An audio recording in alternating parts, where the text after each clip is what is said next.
The bank manager looked at me like I was a ghost, and in a way, I suppose I was. "Mr. Brennan," she said, her voice careful, the way you'd talk to someone unstable, "according to our records, you passed away 6 weeks ago."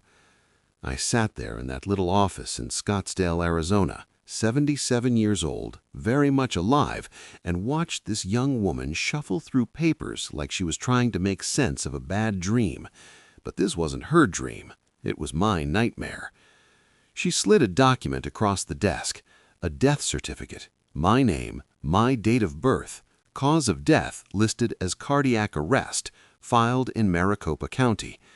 I stared at my own death for a long moment. Then I looked at the executor listed on the estate claim that had been submitted to access my accounts. Raymond Hollister, my cousin, the man I'd helped get his first job in finance 30 years ago, the man who'd been bringing me groceries and checking in on me ever since my wife Margaret passed 9 months earlier, the man I'd trusted like a brother. He'd declared me dead, filed the paperwork, and according to the bank manager, someone claiming to be my daughter had confirmed it over the phone. My hands didn't shake, my voice didn't crack. 35 years with the FBI will teach you how to sit still when your world is falling apart. "Ma'am," I said, "I'd like copies of everything you have, every document, every phone log, every piece of paper with my name on it." She nodded, still pale. But here's the thing about that moment in the bank. That wasn't the beginning. That was just when I finally understood the shape of what Raymond had been building. The fake death certificate, that was the final play in a scheme he'd been running for months. What Raymond didn't know, what nobody knew, is that by the time I sat in that bank, I'd already been recording him for 2 weeks. I had his voice on tape, talking about the whole plan. I had documents traced back to shell companies. I had a witness who'd heard him bragging at a diner. I had everything. And I was about to use every skill the Bureau ever taught me to take my cousin apart, piece by piece. But I'm getting ahead of myself. To understand how I caught him, you need to know how badly he fooled me first. Now, before I go any further, I want you to hit that subscribe button, because what I'm about to tell you, it could happen to anyone. It could happen to you, and I don't want you to miss the warning signs I missed. If I'd looked closer 6 months earlier, maybe I'd have seen it coming, but hindsight is worthless when you're grieving, and I was drowning in grief. Margaret and I had been married 53 years. High school sweethearts from a little town outside Pittsburgh. She followed me through 22 relocations with the Bureau, raised our 2 kids mostly alone while I was chasing white-collar criminals across the country, and never once complained. Not once. When I retired at 57, mandatory age for field agents, she was right there waiting. "Now I finally get you to myself," she said. And she did. 20 years of fishing trips and Saturday morning breakfasts at our favorite diner and grandchildren running through the house on holidays. 20 years of peace. Then, last February, I woke up at 3 in the morning and she was cold beside me. Heart gave out in her sleep. The doctor said she probably didn't feel a thing. I felt everything. The first few months are a blur. My daughter Sarah flew in from Portland. My son Michael came down from Flagstaff, the house filled with casseroles and sympathy cards. Then everyone went back to their lives, the way they have to, and I was alone in a house that still smelled like her perfume. That's when Raymond started coming around. Now, you need to understand something about Raymond Hollister. He was 15 years younger than me, the baby of his branch of the family. When he was 25 and struggling to get his financial advisor certification, I made calls, put in a good word with some people who trusted me, got him his first real job. He'd built a decent practice over the years, nothing spectacular, but respectable. We weren't close exactly, but we were family, and after Margaret passed, he started showing up every couple of weeks, brought groceries, helped me sort through some of her things, asked how I was holding up. I was grateful. My kids had their own lives. My friends from the Bureau were scattered across the country or gone. Raymond was there. Looking back, I can see how careful he was, how patient. He never pushed too hard or asked too many questions. He just made himself indispensable, a familiar face in an empty house. "You know, Harold," he said, about 4 months after Margaret died, "I've been thinking, you've got a lot of assets to manage on your own. The book royalties, the licensing fees from Quantico, your retirement accounts. That's a lot for one person to track. If you ever want help—" I waved him off. "I've been managing my own money for 50 years. I think I can handle it." He smiled. "Of course, just know I'm here if you need me." That was the first small test. I didn't realize it then. I thought he was just being helpful. But Raymond was probing, looking for weaknesses, figuring out exactly how much I was worth. And I was worth a lot more than most people knew. Those books I'd written, 3 of them on financial fraud investigation, they weren't bestsellers in the regular sense, but they were required reading at the FBI Academy. Law enforcement agencies licensed my interview methodology. Between royalties and licensing fees, I pulled in about $40,000 a year without lifting a finger. Add that to my pension, Social Security, and the investments Margaret and I had built over decades, and my estate was worth somewhere north of $2 million. To Raymond, I wasn't family. I was a target. That was the first small theft, the test. What he took next made that look like pocket change. The call from Wells Fargo came on a Tuesday morning, October 15th. I remember because it was the day after what would have been Margaret's 75th birthday, and I'd spent the previous day sitting by her grave, talking to her about nothing and everything. The fraud department wanted to verify a death certificate, said they'd received paperwork claiming Harold Brennan of Scottsdale, Arizona, had passed away, and the executor of my estate was requesting access to my accounts for settlement purposes. "Ma'am," I said, "I'm Harold Brennan. I'm talking to you right now." Long pause. Then, very carefully, "Sir, we also received verbal confirmation of your death from a family member, a woman who identified herself as your daughter." My daughter Sarah hadn't spoken to Raymond in years. Whatever voice Raymond had used to confirm my death, it wasn't hers. I drove to the bank that same day, sat in that office, saw my own death certificate, and something clicked into place in my brain. That old instinct that had guided me through 30 years of hunting con men and fraudsters. This wasn't a mistake. This wasn't identity theft from some stranger. This was planned. This was someone who knew me, knew my family, knew my assets. This was Raymond. I called my estate attorney, Dennis Wakefield, as soon as I got home. Dennis had handled my affairs for 20 years. Good man, thorough. "Harold," he said, sounding confused, "I was actually going to call you. I've been reviewing your file, and there's a power of attorney document here that I don't remember preparing." My chest tightened. "When was it filed?" 3 weeks ago. It gives Raymond Hollister full power over your financial affairs in the event of your incapacitation or death." "Dennis, I never signed that document." Silence. Then, "I was afraid you'd say that. Harold, the signature looks like yours, but if you're telling me you didn't sign it, I want a copy, and I want a forensic handwriting analysis." The document I found in that attorney's office changed everything.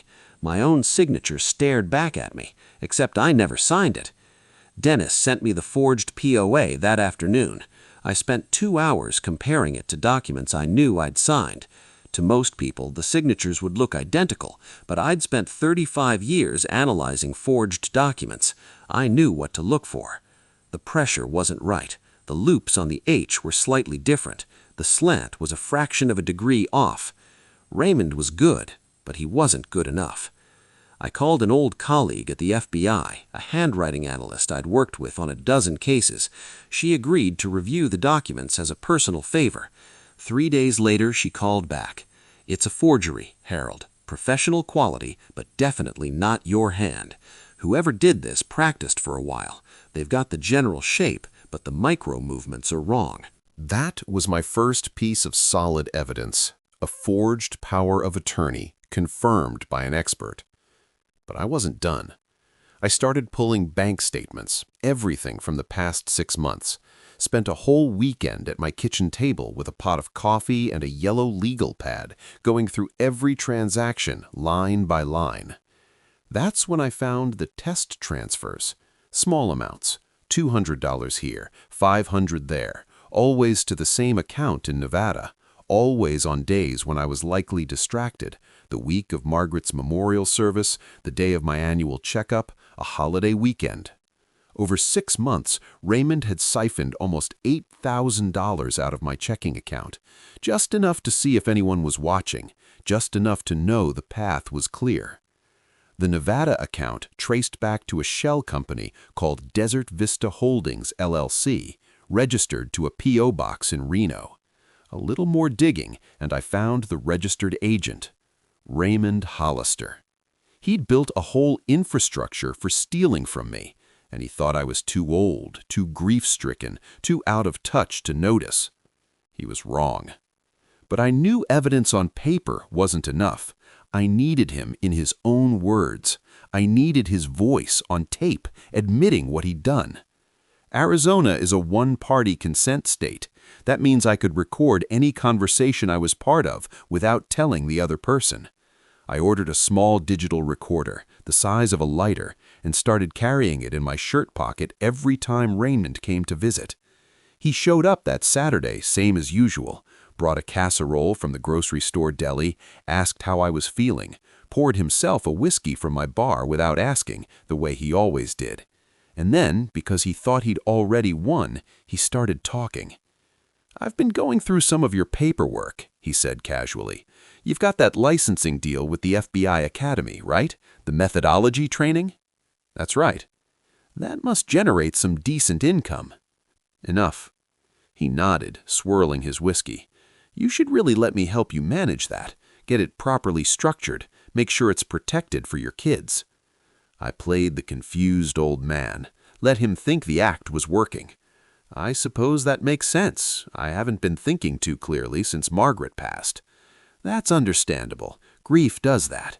He leaned forward, and I saw something flicker behind his eyes, something cold. "Listen, I've already started getting some of the paperwork sorted, just to make things easier when the time comes."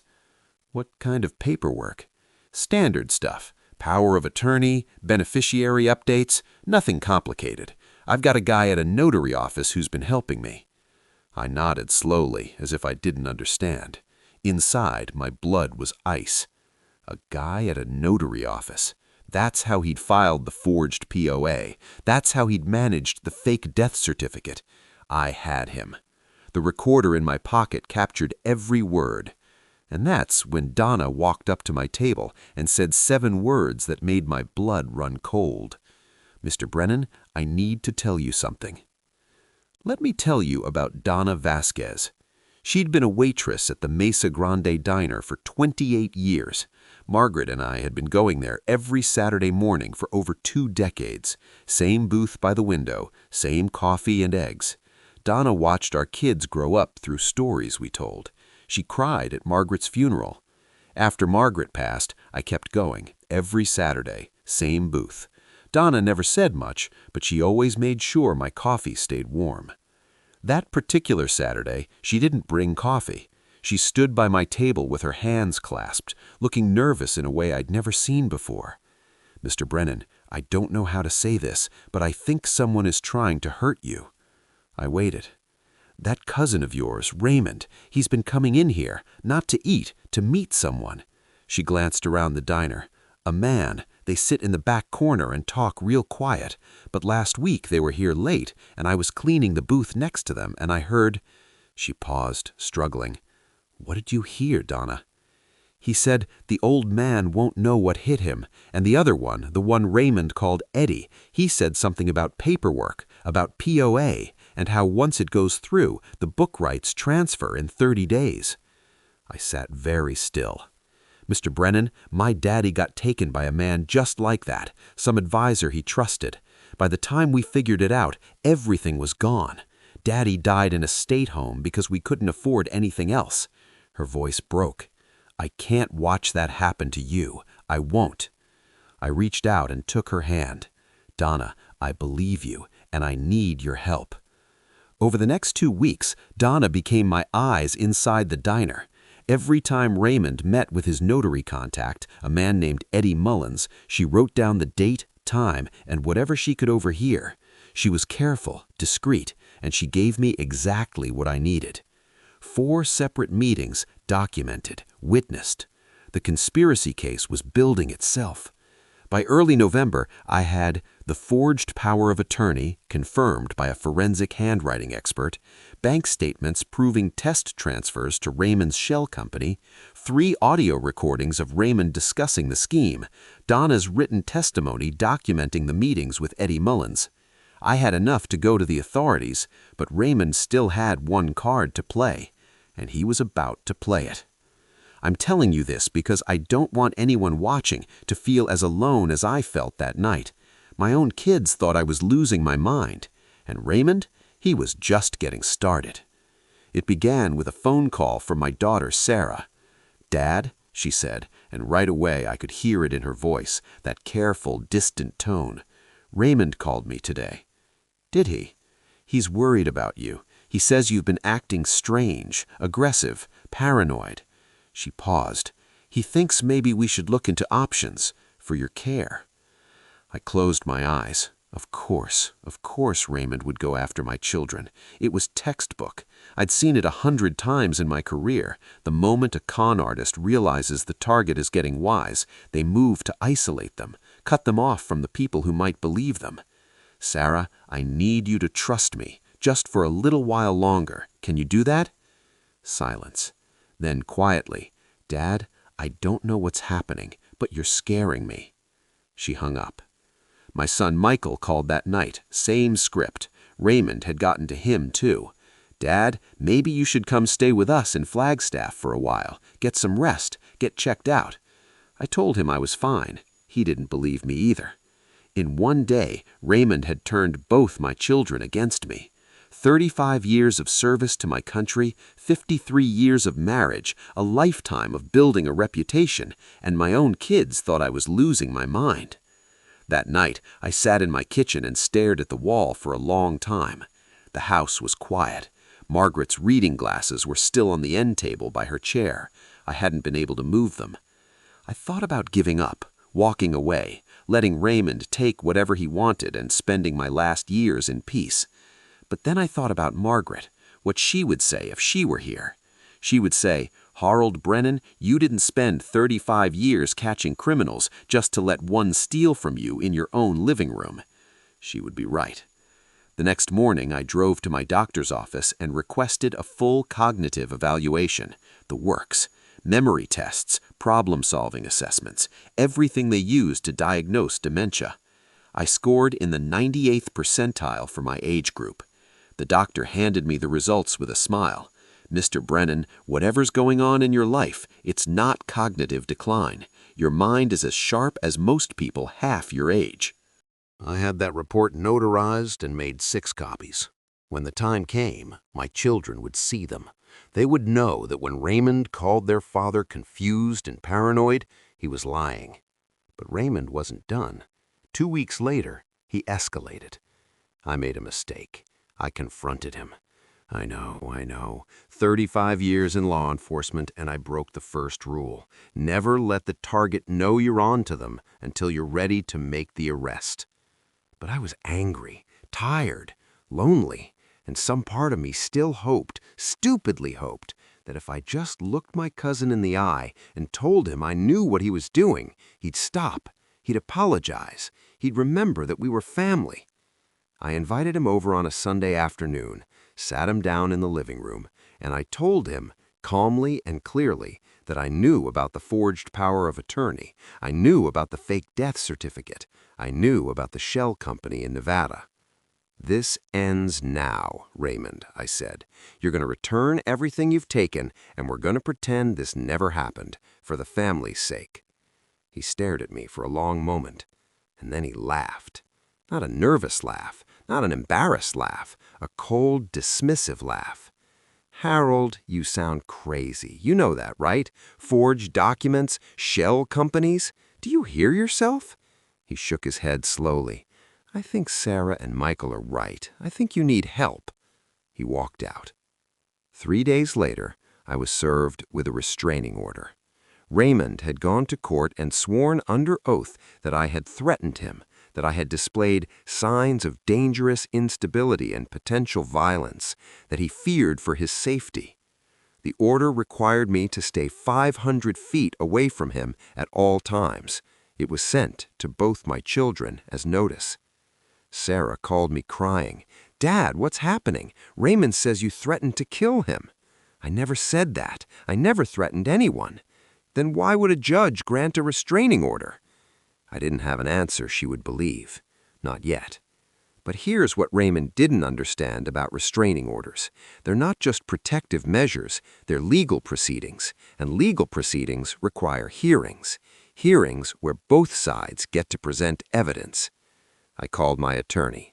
"Dennis, Raymond just filed a restraining order against me based on lies. I want to fight it, I want a hearing, and I want to depose him." Dennis was quiet for a moment. "Harold, are you sure? If we go to a hearing and you can't prove your claims, I can prove them. I have documents, I have recordings, I have witnesses. Everything I need to show that Raymond Hollister has been systematically defrauding me for months." Another pause. Then, "All right, I'll file the countermotion tomorrow. We'll request a deposition." I hung up the phone and sat back in my chair. Raymond thought the restraining order would silence me. Instead, he'd just given me exactly what I needed, a legal venue to destroy him. The restraining order arrived on a Monday. By Friday, I'd walk into that law office and destroy everything Raymond had built. But first, I needed one more piece of evidence. I needed Eddie Mullins, the corrupt notary. Donna had given me his name. She documented his meetings with Raymond. But I needed more. I needed to know exactly how deep this conspiracy went. I called in one more favor from my bureau contacts, asked them to pull the background on Edward Mullins, licensed notary public, Phoenix, Arizona. What came back was better than I could have hoped. Eddie Mullins had a record. 10 years ago, he'd been investigated for fraudulent real estate documents in Nevada. The charges were dropped on a technicality, but his name was flagged in federal databases. More importantly, Eddie Mullins was in debt. Deep debt. Gambling, mostly. He owed money to people who didn't file lawsuits when you couldn't pay. They filed missing persons reports. Men like Eddie don't stay loyal when the heat turns up. They flip, they cooperate, they give up everyone above them to save themselves. I passed Eddie's information to a contact at the Arizona Attorney General's Elder Abuse Unit. Within 48 hours, Eddie Mullins was sitting in an interview room being offered a choice: full cooperation and immunity, or federal conspiracy charges. He chose cooperation. Eddie gave them everything: dates, documents, recordings of his own conversations with Raymond, the whole scheme laid out in detail. And he confirmed something I suspected but couldn't prove. Raymond was desperate. He owed over $300,000 to a private lender with connections to some very dangerous people. He'd lost everything in cryptocurrency speculation, including money that belonged to his clients. He had 90 days to pay, or things were going to get very bad for him. Raymond wasn't just a thief. He was a drowning man grabbing at anyone he could to stay afloat. And he'd grabbed at me. The deposition was scheduled for December 3rd, 2 weeks away. I spent those 2 weeks preparing, organizing evidence, rehearsing testimony, making calls. I called Sarah. I called Michael. I told them I loved them, and I asked them to be patient just a little longer. When this is over, you'll understand everything. They didn't argue. They didn't agree. They just said they loved me too. That was enough, for now. The night before the deposition, I sat in my kitchen with a cup of coffee and looked at the stack of evidence on my table. 35 years of training, 9 months of grief, 3 months of investigation. It all came down to tomorrow. I'm going to be honest with you. What I did next, some people might call it revenge. I call it justice. Hit like if you agree there's a difference, and let me show you what I mean. Raymond walked into that deposition room like a man who had already won. He was smiling, shook his lawyer's hand. He had no idea I'd invited a few extra guests. The law offices of Kendrick, Waters, and Shaw occupied the 14th floor of a glass tower in downtown Phoenix. Raymond sat on one side with his attorney, a young guy in an expensive suit who probably thought this would be easy. Humiliate a confused old man, get the restraining order made permanent, move on to the next client. I sat on the other side with Dennis, but we weren't alone. In the corner sat a woman named Patricia Okonkwo from the Arizona Attorney General's Elder Abuse Unit. Next to her was a man named David Chen, an FBI special agent I personally trained 20 years ago when he was a fresh recruit at Quantico. Raymond's smile flickered when he saw them, but he recovered quickly. Probably thought they were just observers, probably thought it didn't matter. He was wrong. Mr. Brennan, my client has filed for a protective order based on threatening behavior you allegedly exhibited on November 12th. Do you deny making threats against Mr. Hollister? I deny it completely. And yet my client felt so threatened that he sought legal protection. Can you explain why he would do that if there was no threatening behavior? I can explain exactly why he did that. Your client filed a fraudulent restraining order to prevent me from exposing the fact that he has been systematically defrauding me for months. Raymond's attorney scoffed. This is exactly the kind of paranoid accusation. Counsel, my client has documentation. May I proceed? The attorney glanced at Raymond, who still nodded, still confident. By all means. Dennis opened a folder and slid a document across the table. This is a power of attorney filed with Maricopa County 3 months ago, giving Raymond Hollister authority over Harold Brennan's financial affairs. Raymond's attorney picked it up. Yes, we're aware of this document. It was properly filed. It's a forgery. The room went quiet. Dennis slid another document across. This is a forensic handwriting analysis conducted by Dr. Sarah Chen, formerly of the FBI Question Documents Unit. She has confirmed that the signature on that power of attorney was not made by Harold Brennan. Raymond's face changed, just slightly, a tightening around the eyes. This is ridiculous, he said. I watched Harold sign that document. No, I said quietly. I never signed it, and we both know that. Dennis continued. Here are bank statements from Mr. Brennan's accounts showing a series of unauthorized transfers totaling $7,800 over the past 6 months. All transfers went to an account controlled by Desert Vista LLC. He slid another document across. Here is the corporate registration for Desert Vista Holdings. The registered agent is Raymond Hollister. Raymond's attorney was no longer smiling. I need a moment to confer with my client. We're not done, Dennis said. He pulled out a small digital recorder. This is a recording made on October 29th of this year. Mr. Brennan was present for the conversation.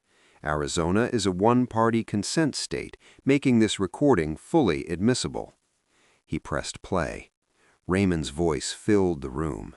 I've already started getting some of the paperwork sorted, just to make things easier when the time comes. My voice.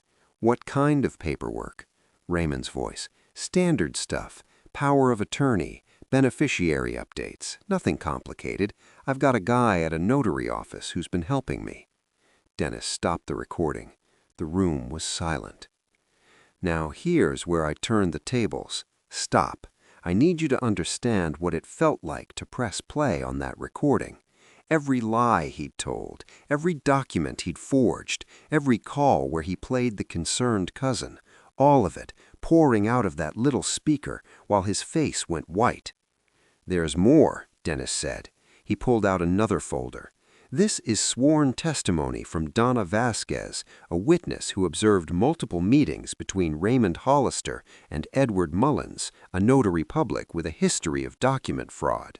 Ms. Vasquez documented 4 separate meetings during which she overheard Mr. Hollister and Mr. Mullins discussing, quote, getting the paperwork sorted, and, quote, the old man won't know what hit him. Raymond was pale now. His hands were flat on the table, pressing down like he was trying to keep himself from floating away. And finally, Dennis said, nodding toward the corner, I believe Agent Chen has something to add. David stood up. He was holding a folder of his own. Raymond Hollister, he said, Edward Mullins was taken into custody 3 days ago. He has provided full cooperation to federal investigators. He has confirmed your participation in a scheme to defraud Harold Brennan through forged documents, fraudulent death certificates, and unauthorized transfers. He opened his folder. Additionally, Mr. Mullins has provided documentation showing that you owe approximately $340,000 to a private lender connected to organized crime. He has confirmed that your motivation for defrauding Harold Brennan was to obtain his intellectual property assets, specifically the licensing rights to his law enforcement training methodology, which you intended to sell to pay off this debt. Raymond stood up abruptly. His chair scraped against the floor. "This is insane. This is all fabricated. My cousin is a confused old man who—" "Sit down, Mr. Hollister," Agent Chen said. His voice was calm, but there was steel underneath. Raymond didn't sit. He took a step toward the door. Patricia Okonkwo from the Attorney General's office stood up. "Mr. Hollister, I'm placing you under arrest for elder abuse, fraud, and conspiracy. You have the right to remain silent. Anything you say can and will be used against you in a court of law." 2 uniformed officers entered the room. I hadn't even noticed them waiting outside. Raymond's face went through about 6 different expressions in 3 seconds. Disbelief, rage, fear, and then finally something I'd seen 1,000 times in my career. Defeat. "There's more," Dennis said. "I was going to pay it all back. I just needed time. The people I owe money to, you don't know what they'll do to me. I had to—" "Mr. Hollister," Agent Chen said, "I strongly advise you to stop talking until you have legal representation." But Raymond wasn't listening anymore. He was looking at me, right at me, and for just a moment I saw the kid I'd helped get started in his career 30 years ago, the kid I'd treated like a brother. "Harold," he said, "we're family." I looked at him for a long moment. I thought about Margaret. I thought about my children. I thought about the death certificate with my name on it, the forged signature, the lies he'd told to my kids about my mental state. "We were family," I said. "You made your choice." They led him out in handcuffs. His attorney sat frozen at the table, staring at the pile of evidence in front of him. I sat back in my chair and let out a breath I felt like I'd been holding for months. It was over. I'm 77 years old. I've seen killers and con men and every kind of liar you can imagine. But watching my own cousin get let out in handcuffs, that one stayed with me. Not satisfaction, just sadness, and underneath it, peace. The weeks that followed were a blur of legal proceedings and family conversations. Raymond was charged with 14 federal counts: wire fraud, identity theft, conspiracy to commit elder abuse, forgery, and filing false documents. Eddie Mullins, the corrupt notary, cooperated fully with prosecutors. He testified against Raymond in exchange for a reduced sentence and witness protection. Those people Raymond owed money to weren't the forgiving type. The trial lasted 8 days. I testified on the 3rd day, sat in that witness chair for 4 hours, and walked the jury through every piece of evidence, every recording, every document. When they played Raymond's voice saying the old man won't know what hit him, I watched the jurors' faces. Some of them had parents my age. Some of them probably were my age. They understood. The jury deliberated for 6 hours. Guilty on all counts. Raymond was sentenced to 8 years in federal prison. The judge also ordered full restitution, $847,000, which covered everything Raymond took, plus legal fees and damages. They seized his house, his cars, his remaining assets. Every penny went towards paying back what he owed. It wasn't about the money for me. It was never about the money. It was about the principle, about not letting a man who called himself family treat me like a mark, about showing everyone who might try something similar that old doesn't mean stupid, old doesn't mean weak, old means I've seen every trick in the book and I wrote a few of the chapters. Eddie Mullins got 3 years and immediately entered witness protection. Last I heard, he was living somewhere in the Midwest under a new name. I hope he learned his lesson. I suspect he didn't. The private lender Raymond owed money to, they found out about the arrest pretty quickly. Word is they've moved on to other targets. Raymond will have to deal with whatever's waiting for him when he gets out. That's his problem now. My daughter Sarah flew in from Portland the day after the arrest. She showed up at my door with red eyes and a look on my face I'll never forget. Shame, guilt, love, all of it mixed together. "Daddy," she said. She hadn't called me that since she was 12 years old. "I'm so sorry. I should have believed you. I should have—" I pulled her into a hug and held her for a long time. "I forgive you," she said. That was the truth. I did forgive them. They were my children. They made a mistake. People make mistakes, especially when someone is deliberately manipulating them. What mattered was what came next. And what came next was something I hadn't expected. My family got closer. Not just back to normal, closer than we'd been in years. Sarah started calling every Sunday, long conversations about everything and nothing. Michael drove down from Flagstaff at least once a month, sometimes more. My grandchildren, 3 of them, ages 8 to 15, started writing me letters, actual handwritten letters, which I kept in a box on my dresser. The shared trauma of what Raymond had done, strange as it sounds, brought us together. We'd survived something as a family. We'd learned something about trust, about listening, about not making assumptions about the people we love. Margaret would have been proud. I know she would have. I still went to the Mesa Grande diner every Saturday morning, same booth, same coffee and eggs. But now, I wasn't alone. Donna Vasquez retired from waitressing about 3 months after the trial. 28 years on her feet was enough, she said. But she still came by the diner every Saturday. We'd sit together, drink coffee, and talk about her grandchildren, about my grandchildren, about the weather and the news and whatever else came to mind. She became one of my closest friends, the woman who'd risked her job to warn a customer about a crime in progress, the woman whose own father had been destroyed by a man just like Raymond. "You know," she said to me one Saturday about 6 months after everything was over, "I keep thinking about my dad, how different things might have been if someone had warned him, if someone had helped him fight back." "I gave him that," I said, "through me. You gave him that justice." She smiled, and I could see the weight lift off her shoulders just a little. 2 years later, I published my 4th book. It wasn't like the others, the technical manuals on fraud investigation. This one was personal. I called it The Family Con, How I Caught My Cousin Trying to Steal My Legacy. It wasn't a bestseller, I didn't expect it to be, but it reached the people who needed to read it. I got letters from men and women all over the country, people my age, people who'd been through something similar, people who were going through it right now. "Your book made me look at my brother-in-law differently," one woman wrote. "I started checking the accounts. You were right, the signs were all there." "I thought I was crazy," a man from Ohio wrote. "Everyone kept telling me I was paranoid, but I wasn't. Thank you for showing me I wasn't alone." Those letters meant more to me than any royalty check ever could. I started speaking at AARP events, senior centers, community gatherings, anywhere they'd have me. My message was simple: trust your instincts. If something feels wrong, it probably is.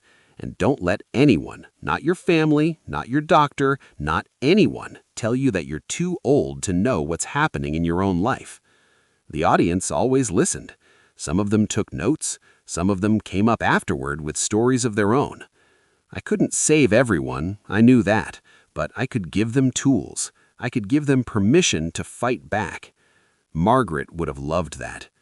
I established a scholarship in her name through the local community college, the Margaret Ellen Brennan Financial Literacy Scholarship. Every year, it sends 3 students to study accounting or finance, kids who might never have had the chance otherwise. It won't change the world, but it'll change 3 lives every year. That's enough. Last month, I turned 78. Sarah and Michael and all 3 grandchildren came down for the party. We had a barbecue in the backyard, burgers and hot dogs, and that potato salad Margaret used to make. Donna came, Dennis Wakefield came, a few of the old FBI guys I'd stayed in touch with came.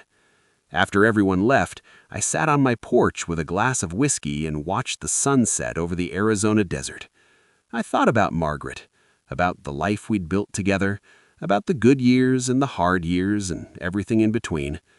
I thought about Raymond, sitting in a federal prison cell somewhere in Colorado. I didn't wish him harm. I didn't wish him well either. I just didn't think about him much anymore. I thought about the investigation, the evidence, the moment in that deposition room when everything came together. 35 years of 35 years of training, deployed one last time. And I thought about what came next. I don't know how many years I have left. Could be 2, could be 20. Nobody knows. But I know this. I'm going to spend them well. I'm going to see my grandchildren grow up. I'm going to drink coffee with Donna on Saturday mornings. I'm going to write letters and give speeches and help anyone I can. I'm going to live. Because that's the best revenge of all, isn't it? Not destruction, not suffering, just living. Living well, living fully, living in spite of everyone who tried to take it away from you. Margaret used to say something to me back when I was working impossible cases and coming home at midnight and wondering if any of it mattered. "Harold," she'd say, "you can't save everyone, but you can save someone, and that someone matters." She was right. I saved myself. I saved my legacy. I saved my relationship with my children. And maybe through this story, I'll save someone else too. So let me ask you, was I right to do what I did, or would you have handled it differently? Tell me in the comments. I read every single one. If this story hit close to home, like the video, subscribe to John Vengeance, and tap that notification bell so you never miss when justice gets served. Stay fierce, because every story deserves its moment of sweet revenge.